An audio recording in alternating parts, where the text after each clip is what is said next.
I have a great privilege to invite Panda Eriksson to the stage with us, and they will be talk about. They are going to talk about trans rights in Finland, the unfortunate situation we are among the Nordic countries, and hopefully we can hear something good about us as self. Also, I don't know. But let me give the floor to Panda, please.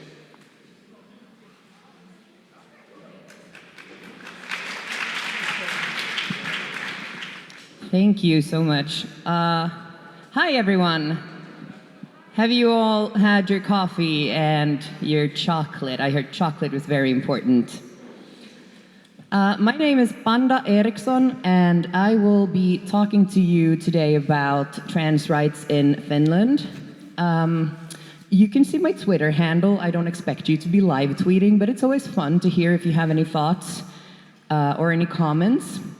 And I very much encourage people to talk to me afterwards or talk to me online or whatever if anything I say makes sense or does not make sense to you, because that is what makes me grow as an activist as well. It's weird for me to be here because the last time I was in this room, I was the best man to my brother getting married, and we had the whole family here gathered, and family gatherings for trans people, that is always an adventure. So this is a lot of a better position for me right now to be here.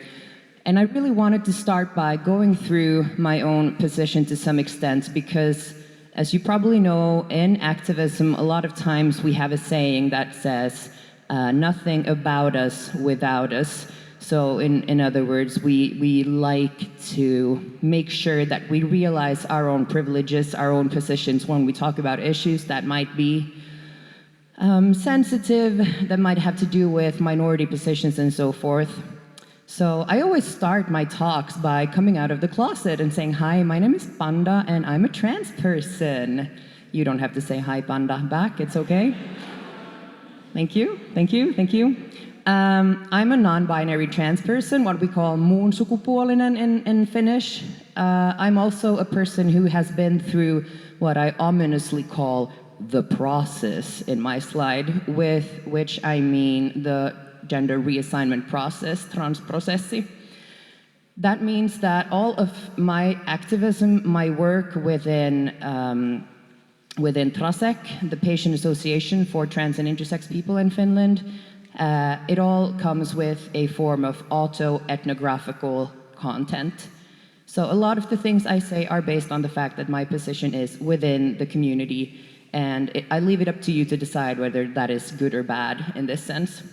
I'm also a gender studies scholar, which means that I have had access to a lot of information and research methodology, tools, all of these things that trans people in general maybe don't, and that brings me a certain point of privilege as well. And as I briefly mentioned, I work with Trasek, which is the patient organization for trans and intersex issues in Finland. So I have a lot of experience within the field, but it also means that I have a tendency to hear the bad things, because when do people contact the patient organization? When something goes wrong, right? Nobody contacts the patient organization to say, you know what, I had a friggin' good time at the gender reassignment clinic, everything went fine. So I tend to want to make sure that people know that this might be biased, this might not be biased, and I leave it up for you to decide, basically. And also on terminology, I tend to use they, them pronouns for everybody, and unless they want me to use something else, if they specify it themselves. And I also, in my presentation, I will be using some medical terminology, some words that might not fit everybody's identity, because in presenting about this issue, you have to sort of what we call vetää mutkia suoraksi. You have to generalize to some degree in order for this to make sense. And I completely, I do this recognizing that this might not respect everyone's identity. So that was a long disclaimer. Because you're here, I'm pretty sure that you know all of these things.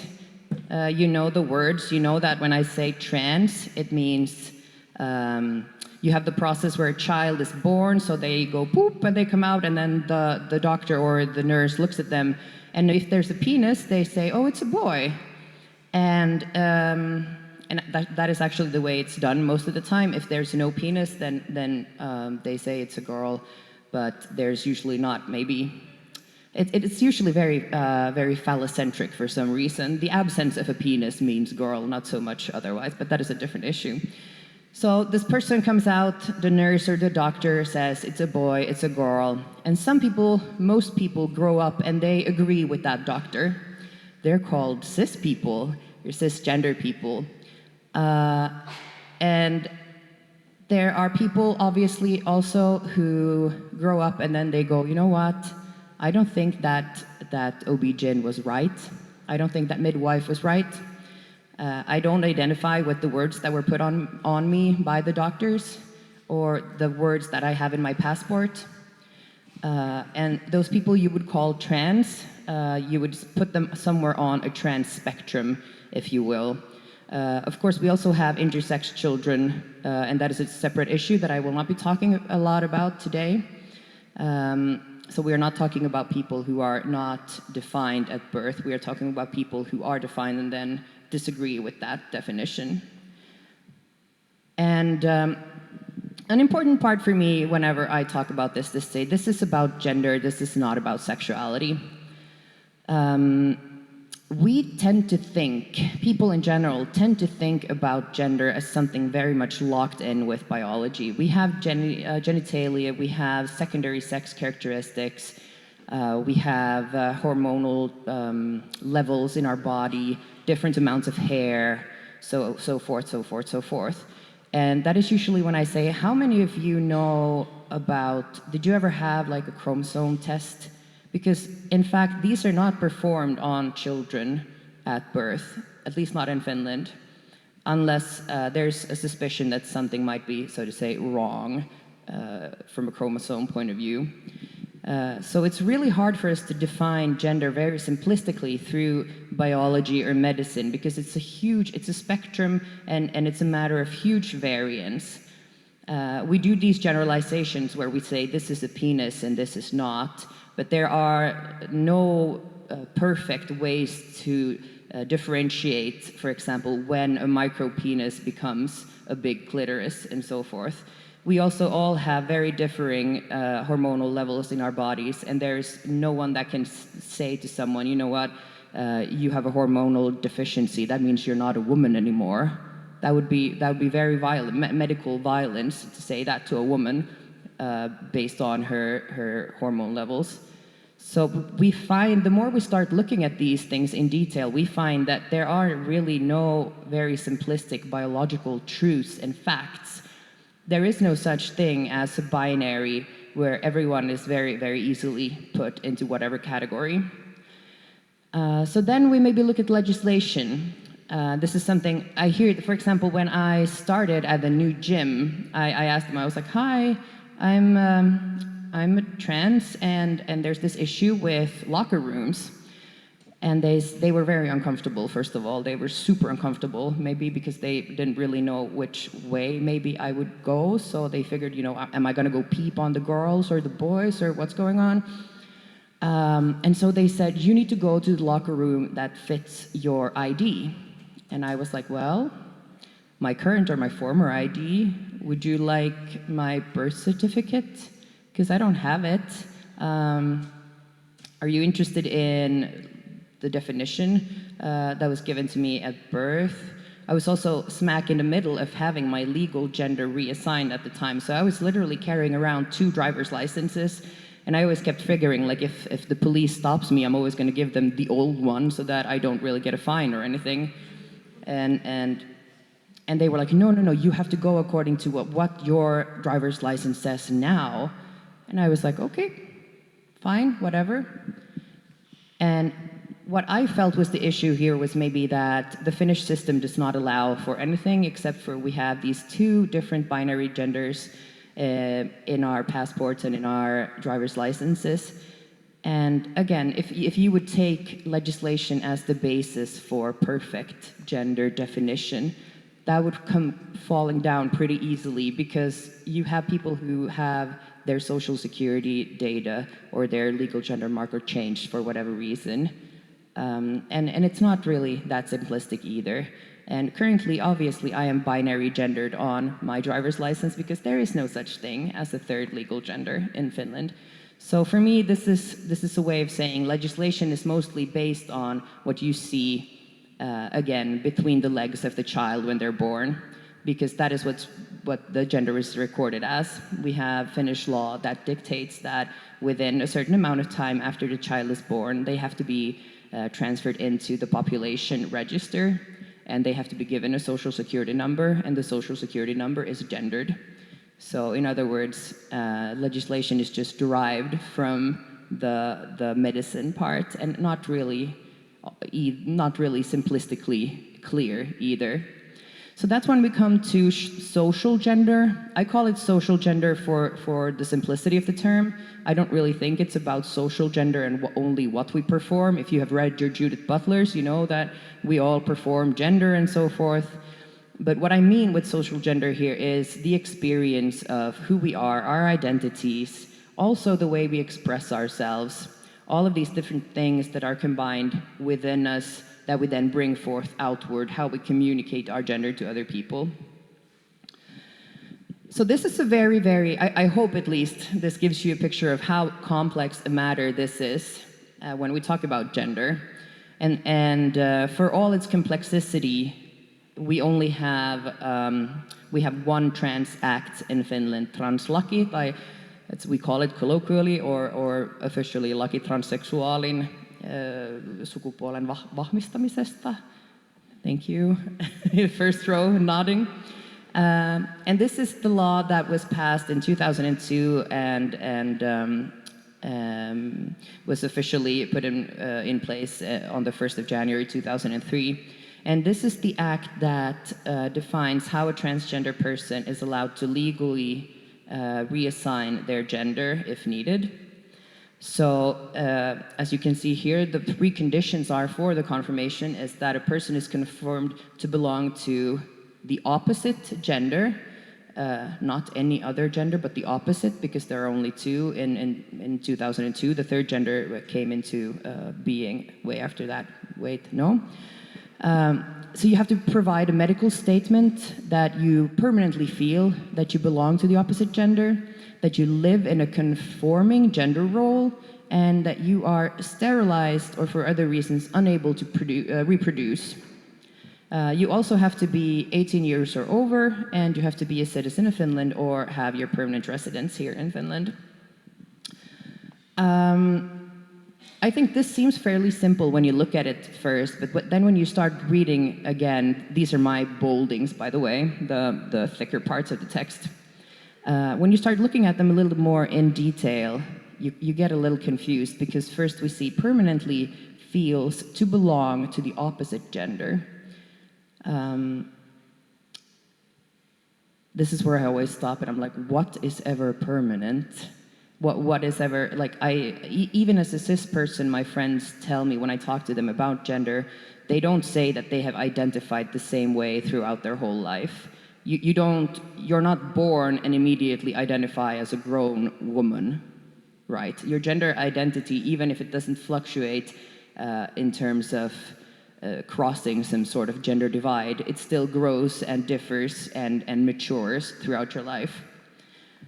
There is no such thing as a permanent feeling of identity, because the very definition of identity is based on the fact that it evolves as long as we live and experience things. You also have to live in a conforming gender role. So how many of you feel that you represent perfect conforming women or men according to your own gender? No one? One? Okay, great, that is cool. I want to interview you after this. Because conforming to an idea of maleness or femaleness is not something you would ever expect of a cis person. You would never expect them to sort of lose their right to their own gender if they don't perform femaleness or maleness to a conforming standard. And then there's the part where it says that you have to be sterilized. And this is the one that you can see a lot in the discussions in media, because it is very media sexy to talk about sterilization. It's a crude human rights violation, and it's very media sexy. In addition to the Trans Act, we have the so-called Trans Decree, Transasetus, which is given by the Ministry of Health and Welfare, where they dictate how the so-called trans process is, let's see if I can use this, how the trans process goes in Finland. So how does it work when you seek medical attention for being trans or having dysphoria? So first, you need to get a referral, eli lähete. You can go to any doctor and tell them that I think I'm trans. I have this experience of not being happy with my body in terms of gender, and they have to give you a referral to one of 2 specialized clinics in Finland, that is in Helsinki or in Tampere and the university hospitals. You go to these specialized clinics that there are 2 of in Finland. So if you live somewhere up in Sodankylä, you still have to come down to Helsinki. And then you go through the diagnostic phase, which if it's easy, it can take maybe half a year. When is gender ever easy, I say. So for me, it was more like 2 years of going to these appointments with doctors, nurses, social workers, endocrinologists, voice therapists, I said social workers, yeah, psychologists. You go through all of these meetings and they ask you things like, so the first time you had sex, how did this mic just censor it when I said sex? It was like, sex. They ask you like, how the first time you had sex, like, would you think of yourself as a man or a woman? And I'm like, yes. I don't know, I was busy coming. And then if you're lucky and you answer all the right questions, you get the diagnosis. This is really ironic because trans people want their diagnosis. This is like one of these single things where the doctor is like, I have a diagnosis for you, and you're like, yes! Because the diagnosis is what basically gives you the right to go further in this system and to get your treatment, to start hormonal replacement therapy, to get a referral to whatever. So you get the diagnosis, and then you go through hormonal replacement therapy. So you can start that if you want. You go through the so-called real-life test, which means that you have approximately 1 year where you have to prove to the doctors that you can live in the gender role that you have assigned yourself again, so to speak. So you have to start using the right locker rooms. You have to come out of the closet to family, partners, what have you. And then you also have some surgical possibilities at this point. So for example, breast removal or smaller facial surgeries like laser for your facial hair and so forth. And then you get a so-called second opinion, which means you go to the different clinic than the one you were at the first time, or the first 10 times, or the first 20 times, not that I'm bitter. You go to the other clinic and you get the second opinion. And then you're maybe at the 2-year mark by this time, and this is where you get the referral to genital surgery and to legal gender reassignment. So what this means is that you live in limbo for approximately 2 years while your body is changing and you're constantly coming out to friends and family and people on the bus when they stare at you and so forth. And you still have the issue where people ask you stuff like, what's your real gender? And you should go to the locker room that fits your ID, which for me was kind of non-problematic because I had the great luck of growing a little bit of tiny, tiny, tiny chin hair. So I get to go to the male locker room now and I'm not thrown out. They just think I'm gay, which is awesome and kind of true. But for example, for my girlfriend who's a trans woman, her going to the gym and going to the ladies' room, not always so easy. Not always so easy at all. So The length of the process can be an issue, and when we look at it now, we see that people who apply for referrals to the trans clinics per year is growing. I'm not going to say logarithmically, but almost. The curve is very steep, as you will see in my next slides. And the interesting thing is that I mentioned earlier that you have to be of legal age in order to get the treatment. Just below 40% of minors, of the referrals, are minors. So that's almost 40% of the people who apply for treatment for their gender incongruence, dysphoria, acute feeling of anxiety because they're read as the wrong gender, are outside of the scope of treatment due to the Finnish law, due to the Finnish Trans Act and the Trans Decree. And I'm not standing here advocating for performing surgery on trans children, definitely not. But I want to raise the question here that how is it that this number, 40%, goes with the law that is supposed to cater to all the Finnish people who are in need of gender reassignment therapy. These are numbers from last year, by the way. It's a little less than 1,000, but I haven't checked the numbers. I will be getting the new numbers probably at the beginning of next year, so that's when you have to follow me on social media, and I will tell you the new numbers. And the structure of care, as I said, we have a head psychiatrist who's basically the person who's in charge of the entire psychiatric field within Helsinki University Hospital, and the same for Tampere. And then we have different professionals who work with these people, us people. And the argument that I make here, I hope, who has read Foucault here, the French philosopher? Yes? Awesome. I love Foucault. Foucault was a French philosopher who talked a lot about the medical gaze, medical power, biopower, as he would call it.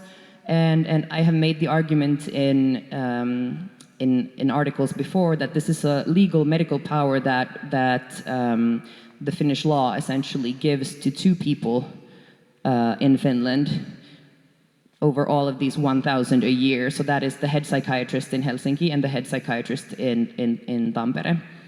And these are the people who are literally in charge of interpreting the trans decree attached to the Finnish Trans Act.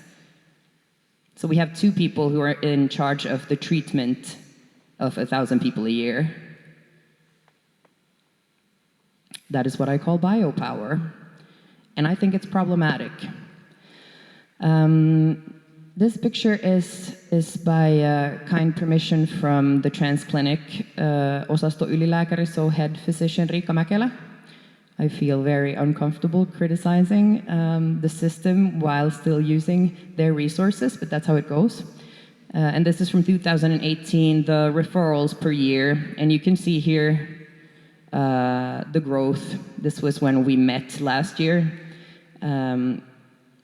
The blue one is from Tampere, 480 a year, and the red ones are for Helsinki. So that's approximately 1,000 a year.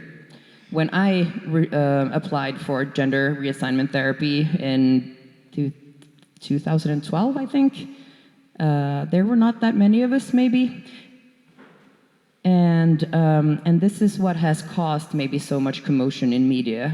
We have people talking about transgenderism being a trend, about children being influenced, and I always tell parents that, you know what, there's no such thing as trans bacteria.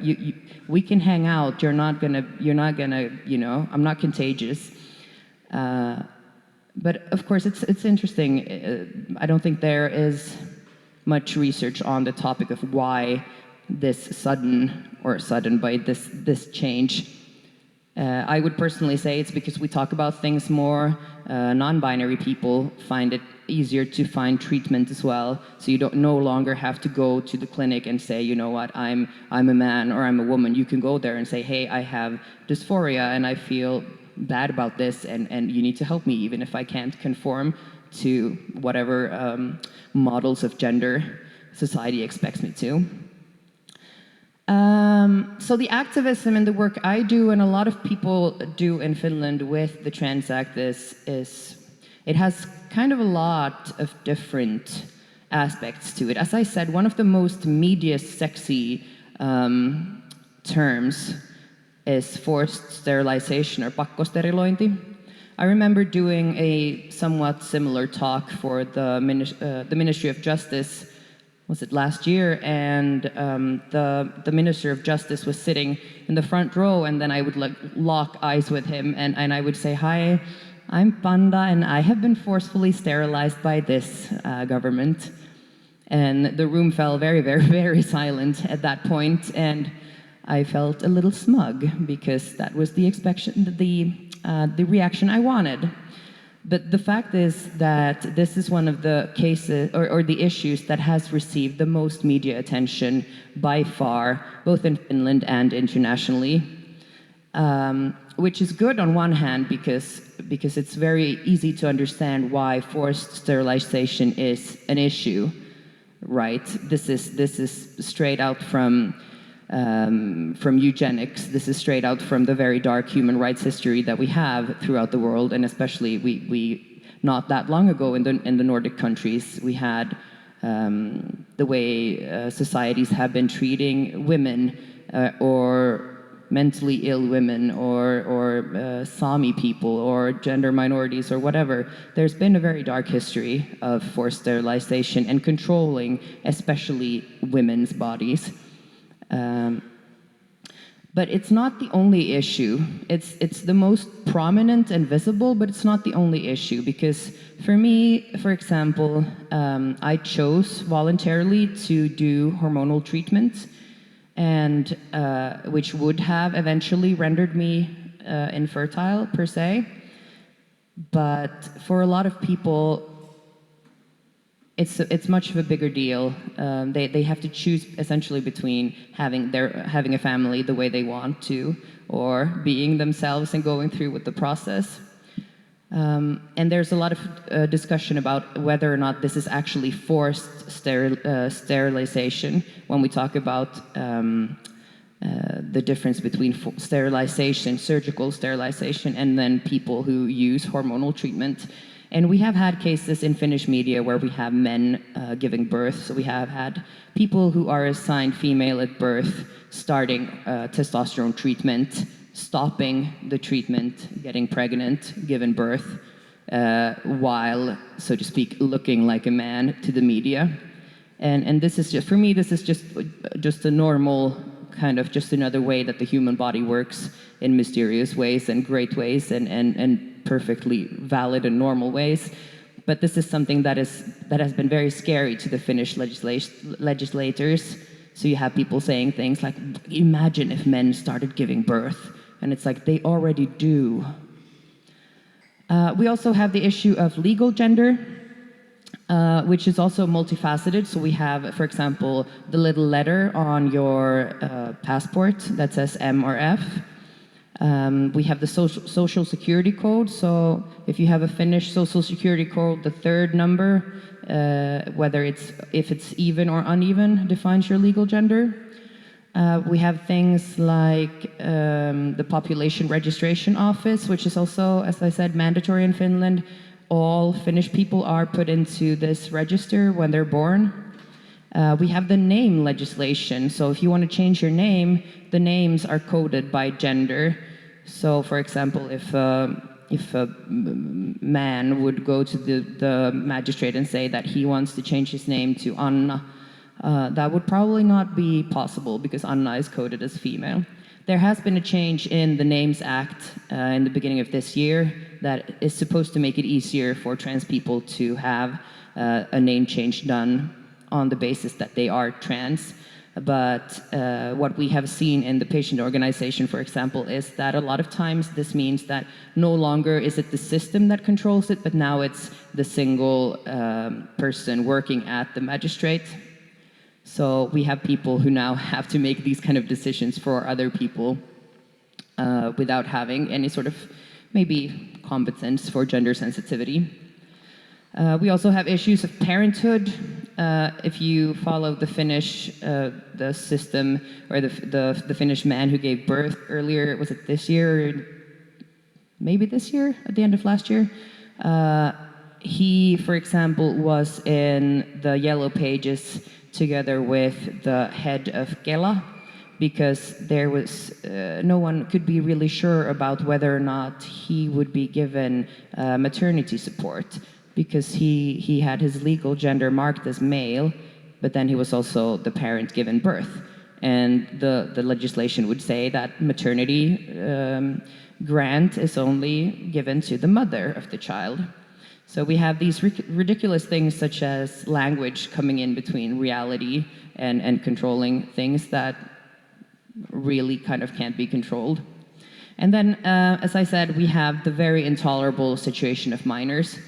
There was research done in 2014 by Katarina Alanko that stated that trans youth is maybe the most vulnerable group of people that we can imagine, because if we look at the self-harm and suicide attempt numbers, this is the group of youth in Finland that has the highest percentages of self-destructive behavior and even suicide attempts. I've personally interviewed and talked to a lot of trans youth during my time with the patient organization, and we have things such as children or teenagers saying that they have stopped drinking water during the daytime because the school does not offer gender-neutral toilets. They have gender-neutral toilets, but they're locked and they're not allowed to use them, so they have stopped eating food during lunch hour, and they have stopped drinking water during the school day because they don't want to they can't go to the bathroom because the gender-neutral or non-marked bathrooms are locked. So things are not very great if you're a trans kid in Finland. Probably not a lot anywhere else either. We have intersex children. This is one of the things in the government program now. It says that we are finally going to stop this. So if a child is born with what they call ambiguous genitalia, we are no longer allowed to perform surgery on them at birth in Finland, which has been, unfortunately, the custom until now, because God forbid we ever have a person who has genitalia that are not coded male or female according to standards. So we see there's this general control of bodies that are not coded as cis in our country, and I thought it was a very smart thing to say that we heard during the last presentation, that this is all about patriarchal structures, essentially, ways to control bodies that are not deemed, so to say, up to standard or not cisgender. And what I say, and what all activists basically say, is that physicians should be treating dysphoria, so the experience of not being able to live with your body as it is. They should not be treating transgenderism or gender in itself, because being trans is obviously not a disease of any kind, but rather the fact that people have this feeling of incongruence. Internationally, this has received a lot of attention. We have this case in the European Court of Human Rights, AP, Garçon and Nico versus the state of France, where the court ruled that the condition of compulsory sterilizing surgery or treatment for legal gender recognition violates Article 8 of the Convention. So we have a legal precedent on a European level. We have the UN and their different bodies, such as the Committee Against Torture, CEDAW, UPR, all making comments about the Finnish issues. We have different precedents seen in Norway, Sweden, Denmark, Germany. These are just some cases, really. Australia, Malta, New Zealand, US states. The development abroad is huge and unstoppable. So it's ironic to me that in Sweden right now they have stopped the forceful sterilization of trans people, and instead they are now paying referendums instead to apologize for these gross violations that have been carried out. And we have a lot of countries, for example, Germany, that is now testing out the legal gender marker X, unfortunately only for intersex babies right now, but the idea is that there is such a category, it's possible to use. And I keep thinking, what would happen if a person with the legal gender marker X would move to Finland, get married with a Finn and move to Finland? Like, would something crash at the border? Like, would they just burst into flames when they cross the border? I don't know. But clearly there is a possibility to use or to utilize a third legal gender. And this is something that I've seen to some degree in Finnish discussions. So something good maybe there that people are starting to talk about this. There are also precedents seen in the European Commission. So, for example, we have the special rapporteur Vera Jourova, who has visited Finland a lot of times, and our MP Mia-Petra Kumpula-Natri, who has raised written questions also about this, and received answers from the special rapporteur stating that this is not a custom that we should be able to continue, the forced sterilization. And if you're interested in some background, the Hallituksen esitys 56/2001 can be found on the eduskunta.fi, so the governmental webpage, where you can read some of the discussion that has been or has taken place within the governmental bodies before the Trans Act was legislated the first time. So we have a very classic narrative of won't somebody think of the children and these things with eheyttävä hoito, so conversion therapy. This was in 2001.